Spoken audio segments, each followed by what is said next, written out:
Hello student, आज की इस वीडियो में देखेंगे एट ग्रेड अभ्यास पुस्तिका 2024-25 कक्षा 8 विषय विज्ञान। आज की वीडियो में देखने वाले हैं अध्याय 4 में है दहन एवं ज्वाला। तो चलिए देखते हैं। आगे लिखा है निम्नलिखित सामग्री में से कौन सी सामग्री जल्दी जलती है और कौन सी थोड़ी देर बाद जलती है, उनको नीचे दी गई सारणी में उचित क्रम स्थान पर लिखें। तो यहाँ पर देख लीजिए, आपको जो है इस तरह से लिख लेना है। जैसे लिखा है सामग्री का नाम, यहाँ जल्दी जलती है, देर जलती है। पत्ती में लिखा है जल्दी जलती है। दूसरा है रबर का टुकड़ा, जल्दी जल जाती है। तीसरा है लकड़ी, जल्दी जल जाती है। चौथे में है कांच, देर से जलती है। तो आपको इस तरह करना है। इसके बाद नेक्स्ट आता है आपका सही विकल्प चुनकर लिखिए। प्रश्न क्रमांक पहले में है निम्नलिखित में से ज्वलनशील पदार्थों के बारे में सही कथन का चयन कीजिए। तो आपका राइट आंसर होगा सी नंबर, इसका ज्वलन ताप निम्न होता है और आसानी से आग पकड़ लेते हैं। नेक्स्ट है आपका सेकंड में है जलता हुआ ईंधन व ऑक्सीजन का सफाई संपर्क टूटने पर क्या होता है। तो आपको उत्तर में करना है आग पर नियंत्रण। तीसरा क्वेश्चन है चित्र अनुसार कागज़ का 2 कप, पहले में पानी एवं दूसरा खाली लेकर मोमबत्ती की ज्वाला पर रखते हैं। ये चित्र आपका अच्छे से दिख नहीं रहा है, आप अपने बुक में देख लीजिएगा। जैसे यहाँ पर लिखा है दूसरा कप आग पकड़ लेता है, जबकि पहला कप जिसमें पानी है आग नहीं पकड़ता, बल्कि कप का पानी गर्म होने लगता है। पहला कप जो आग नहीं पकड़ता के संबंध में 2 कथन दिए गए हैं। तो आपका सही उत्तर हो जाएगा इसमें से। तो सी नंबर आपका राइट आंसर होगा। कथन आ तथा बा दोनों कथन सही है।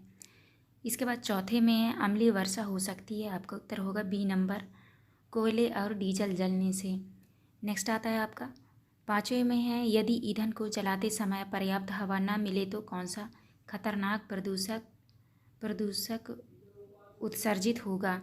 तो आपको उत्तर में करना है कार्बन मोनोऑक्साइड, डी नंबर आपका राइट आंसर होगा। इसके बाद आता है आपका रिक्त स्थानों वाले प्रश्न। तो पहले में भरना है आपको किलो जूल प्रति मात्रक, तो यहाँ पे पहले में आपको भरना है किलो जूल। दूसरा में भरना है आपको किलोग्राम, ये दूसरा है आपका। तीसरा में भरना है आपको ज्वलन ताप, ये वाली। चौथे में भरना है आपको कार्बन डाइऑक्साइड और पाँचवें में भरना है आपको कम। चौथे में भरना है कम और पाँचवें में भरना है आपको बाह्य। तो आप इस तरह भर लीजिएगा। नेक्स्ट क्वेश्चन आता है आपका प्रश्न क्रमांक 3 में यहाँ पे आपका ये कुछ चित्र दिया हुआ है, अच्छे से दिख नहीं रहा है। CO2 गैस भरी है, O2 गैस भरी है बी में। तो ये वाली चित्र जो है आप अपनी बुक में अच्छे से देख लीजिएगा। नीचे लिखा है चित्र अनुसार 2 कांच के जार ए तथा बी दिए गए हैं। ए जार में कार्बन डाइऑक्साइड गैस और बी जार में ऑक्सीजन गैस भरा है। प्रत्येक जार में एक साथ एक एक जलती मोमबत्ती रख दी जाए तो कौन सी मोमबत्ती अधिक समय तक जलेगी और क्यों। तो आपको उत्तर में करना है कांच के जार ए में CO2 गैस होने के कारण मोमबत्ती कम समय तक जलेगी, जबकि जार बी में ऑक्सीजन गैस होने के कारण मोमबत्ती अधिक समय तक जलेगी। ऑक्सीजन की उपस्थिति में दहन हो सकती है। इसके बाद नेक्स्ट आता है आपका चौथा में है ज्वलन ताप किसे कहते हैं। गीले कागज़ तथा सूखे कागज़ में से किसे जलना आसान होगा और क्यों। तो आपको उत्तर में करना है ज्वलन ताप हुआ है निम्नतम ताप है जिस पर बाह्य पदार्थ आग पकड़ लेता है। सूखे कागज़ गीले कागज़ की अपेक्षा जल्दी जलता है। नेक्स्ट आता है आपका पाँचवें में उन परिस्थितियों को लिखिए जिनके अंतर्गत दहन किया होती है। तो आपको उत्तर में करना है दहन के लिए ऑक्सीजन वायु में आवश्यक होता है। इस प्रक्रिया में प्रकाश का ऊष्मा उत्पन्न होते हैं। नेक्स्ट आता है आपका छठवें में हमारे वायुमंडल में ऑक्सीजन 21% है और कार्बन डाइऑक्साइड का प्रतिशत 0.03% है। यदि दोनों के प्रतिशतों को आपस में बदल दिया जाए तो पर्यावरण पर क्या प्रभाव पड़ेगा, लिखिए। आपको उत्तर में कहना है वायुमंडल में 21% ऑक्सीजन है जो प्राणियों के लिए वरदान है। पेड़ पौधे कार्बन डाइऑक्साइड के ग्रहण करके O2 गैस वातावरण में मुक्त कर देते हैं। वायु का प्रतिशत बदलने में पर्यावरण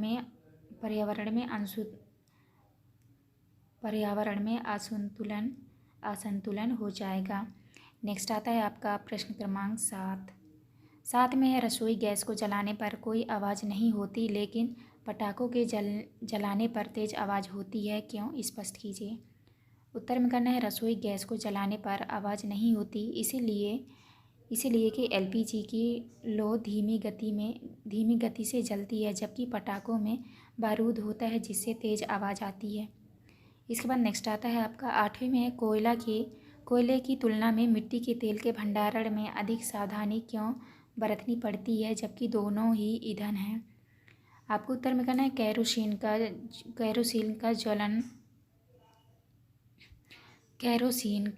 का ज्वलन तापमान कोयले से कम होता है, इसीलिए यह कोयले की तुलना में अधिक आसानी से आग पकड़ सकता है। कोयले की तुलना में केरोसिन को स्टोर करने में अधिक सावधानी की आवश्यकता होती है। नेक्स्ट क्वेश्चन आता है आपका 9वें में है विद्युत उपकरण एवं पेट्रोल जैसे ज्वलनशील पदार्थों में लगी आग को बुझाने में जल उपयुक्त नहीं है, क्यों? समझाइए। आप इस आग पर नियंत्रण पाने के लिए क्या करेंगे? आपको उत्तर में करना है विद्युत उपकरण एवं कोयले से लगी आग को जल द्वारा नहीं बुझाया जाएगा, क्योंकि जल विद्युत का अच्छा चालक होता है तथा तेल से भारी होता है। इस प्रकार की आग को बुझाने के लिए अग्निशामक यंत्र का उपयोग किया जाता है। इसके बाद आता है आपका प्रश्न क्रमांक 10 में है एक वैज्ञानिक ने एक ईंधन विकसित किया जिसका उसमें मान अधिक था तथा ज्वलन ताप 20 डिग्री सेल्सियस था तथा यह ईंधन प्रदूषण रहित था। क्या यह एक अच्छा ईंधन था? यदि हाँ तो कारण दीजिए। तो आपको उत्तर में करना है एक अच्छा ईंधन वह होता है जो अच्छा ऊष्मीयमान रखता हो, आसानी से जलने योग्य हो। ईंधन का ऊष्मीयमान अधिक है जो अच्छा संकेत है, क्योंकि यह अधिक ऊर्जा प्रदान कर रहा है, अतः यह एक अच्छा ईंधन है। प्रश्न क्रमांक 11 में है यदि ईंधन का ज्वलन तापमान औसत कमरे के तापमान से कम हो तो क्या समस्या उत्पन्न होगी? ऐसी स्थिति में होने वाले दहन के प्रकार का नाम तथा उदाहरण लिखिए। तो आपको उत्तर में करना है यदि ईंधन का ज्वलन तापमान कमरे के औसतन तापमान से कम हो तो वह आग नहीं पकड़ सकता है। इस प्रकार के दहन को स्वतः दहन कहते हैं। इसके बाद नेक्स्ट आता है आपका प्रश्न क्रमांक 12 में है ईंधन के रूप में लकड़ी का उपयोग करना हानिकारक क्यों होता है? कारण लिखिए। तो पहला कारण है यह आसानी से नहीं जलता है। दूसरा कारण है इसमें उच्च प्रज्वलन ताप होता है। तीसरा है जलने पर बहुत धुआं छोड़ती है। इसके बाद आता है आपका नेक्स्ट क्वेश्चन प्रश्न क्रमांक 13 में है कारण स्पष्ट कीजिए। पहले में दिया है दहन के समय मोमबत्ती ज्वाला के साथ जलती है किंतु कोयला नहीं, क्यों? तो आपको उत्तर में करना है दहन के समय जो पदार्थ वाष्पित होते हैं वे ज्वाला का निर्माण करते हैं। उदाहरण के लिए मिट्टी का तेल। इसके विपरीत लकड़ी का कोयला वाष्पित नहीं होता और कोई ज्वाला नहीं देता। इसके बाद आता है आपका प्रश्न क्रमांक 14 में है निम्न पर टिप्पणी लिखिए। पहला क्वेश्चन है तापमान का रंग। ताजमहल का रंग पहले की तुलना में पीला होता जा रहा है, इसके रंग परिवर्तन के क्या कारण हो सकते हैं? आपको उत्तर में करना ताजमहल हमारे देश के लिए गौरव व प्राकृतिक धरोहर है। ताजमहल सल्फर डाइऑक्साइड के कारण पीला हो रहा है। यह एक अम्लीय वर्षा के कारण हो रहा है। अम्ल वर्षा की बूंद संगमरमर के साथ प्रतिक्रिया करती है, इससे नुकसान पहुंच रहा है। नेक्स्ट आता है आपका 12 नंबर में है इसको प्रदूषित होने से बचाने के लिए आप क्या संभावित उपाय कर सकते हैं? तो आपको उत्तर में करना है इसको प्रदूषित होने के लिए निम्न कारण व संभावित उपाय निम्नलिखित हैं। पहला है वायु प्रदूषण के कारण। दूसरा है अम्लीय वर्षा ना हो। CO2 व SO2 गैस को वातावरण से कम करने के लिए पेड़ पौधे लगाना चाहिए। वातावरण में कार्बन के कणों की मात्रा कम होना चाहिए। इसके बाद आता है आपका प्रश्न क्रमांक 15 में है बूझों का पहेली ने फुलझड़ी को पहले जलाने हेतु प्रयास किया, जिसमें बूझों ने फुलझड़ी को मोमबत्ती की ज्वाला के ऊपरी भाग में रखा और पहेली ने फुलझड़ी को ज्वाला के आंतरिक भाग में रखा। किसकी फुलझड़ी ने पहले आग पकड़ी और क्यों? तो आपको उत्तर में कहना है फुलझड़ी ने मोमबत्ती की ज्वाला के आंतरिक भाग में जल्दी आग पकड़ी। इसका कारण यह है कि मोमबत्ती की ज्वाला का आंतरिक भाग अधिक गर्म होता है। ज्वाला के इस भाग में तापमान अधिक होता है क्योंकि वहाँ दहन की प्रक्रिया तीव्र होती है, अतः पहेली की फुलझड़ी ने पहले आग पकड़ी। इसके बाद आता है आपका दूसरे में है मोमबत्ती की ज्वाला के विभिन्न क्षेत्रों को नामांकित करते हुए चित्र द्वारा प्रदर्शित कीजिए। तो आपको जो है इस तरह से चित्र बनाना है, आपको नाम लिखना है। जैसे यहाँ पे लिखा है पूर्ण दहन का बाह्य क्षेत्र नीला, सबसे गर्म भाग कम गर्म, सबसे कम गर्म, यहाँ पे आंशिक दहन वाला मध्य भाग पीला। यहाँ पे है मोमबत्ती, बिना जली मोमबत्ती का सबसे आंतरिक क्षेत्र। तो आपको इस तरह से चित्र बनाना है मोमबत्ती की, और आपको इस तरह से आपको लिख भी देना है। इसके बाद आता है आपका प्रोजेक्ट 1। प्रोजेक्ट 1 में है बूझो हुआ पहेली का घर साला से लगभग 6 किलोमीटर की दूरी पर है। बूझो के पिता उसे प्रतिदिन मोटरसाइकिल से छोड़ने आते हैं, वह ले जाते हैं, तथा पहेली के पिताजी उसे प्रतिदिन कार से साला लाते हैं, वह ले जाते हैं। बूझो के पिताजी को प्रतिदिन मोटरसाइकिल में 1/2 लीटर पेट्रोल लगता है, जबकि पहेली के पिताजी को प्रतिदिन साला आने व जाने में 2 लीटर डीजल लगता है। चंद यह है अपने माता पिता या अभिभावक की सहायता से पूछकर निम्न तालिका को पूर्ण कीजिए। तो आपको यहाँ पे भरना है बूझो के पिता द्वारा कुल व्यय पेट्रोल लीटर में, पहेली के पिता द्वारा व्यय डीजल लीटर में। तो आपको उत्तर में करना है 1 सप्ताह में 3 लीटर, और यहाँ पहेली के पिता में लिखना है 12 लीटर।